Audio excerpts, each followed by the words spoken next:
আপনাদের কথার প্রেক্ষিতে বা দাবির প্রেক্ষিতে আমরা সচিবালয়ে আপনাদের একটা টিম পাঠালাম, প্রতিনিধি দল পাঠালাম। আপনারা প্রতিনিধি দল সচিবালয়ে গেলেন, গিয়ে সংশ্লিষ্ট দপ্তরে কথা বলে আসলেন। কথা বলে আসার পরে আপনাদের মাথায় কি ঢুকলো, কোন বোধ ঢুকলো যে আপনারা হচ্ছে ওখান থেকে মাস টু যমুনা। এখন বিষয়টা হচ্ছে বলা সহজ কিন্তু করা কঠিন।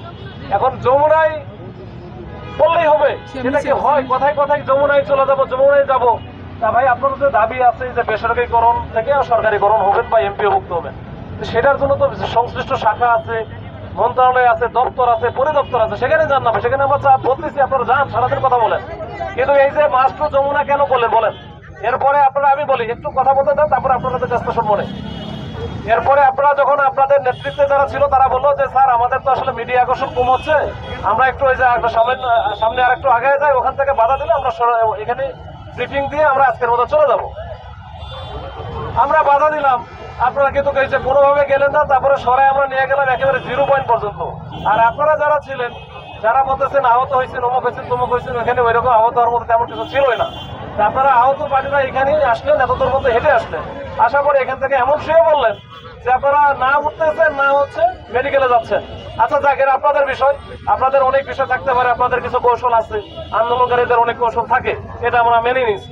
কিন্তু এই জায়গাটাতে এখন থাকা যাবে না। এখন আবার নামাজের সময় হচ্ছে, যারা যারা নামাজ পড়েন তারা নামাজ পড়তে পড়েন, আমাদেরও নামাজ পড়তে যান, পরে এই জায়গাটা একটু খালি করে দেন। এটা সময় দেওয়া হলো 10 মিনিট, 10 মিনিট পর না দিলে কিন্তু আমরা কিন্তু ওই যে আগের মতো করবো, ঠিক আছে?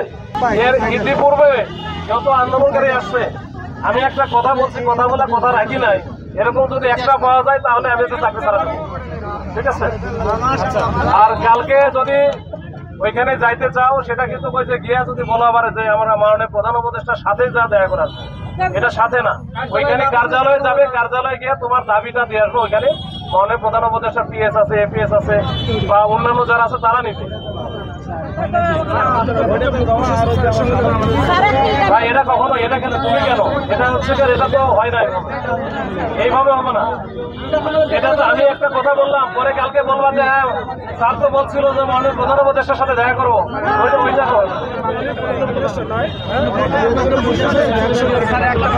ওরা যদি চাই আমার তো আমি ভাই আমি পুলিশের চাকরি করি, আমরা পুলিশের চাকরি করি। আমরা তো আসলে আমাদের ওই ক্ষমতা না, আমরা হচ্ছে কমিউনিকেশন করে দেওয়ার জন্য আমরা চেষ্টা করি যে ওইখানে হয়তো পাঠাতে পারবো এইটুকু, কিন্তু ওইখানে কে দেখা করবে, কি করবে, যদি মাননীয় প্রধান উপদেষ্টা মনে করে যে না ওদের সাথে দেখা করবো,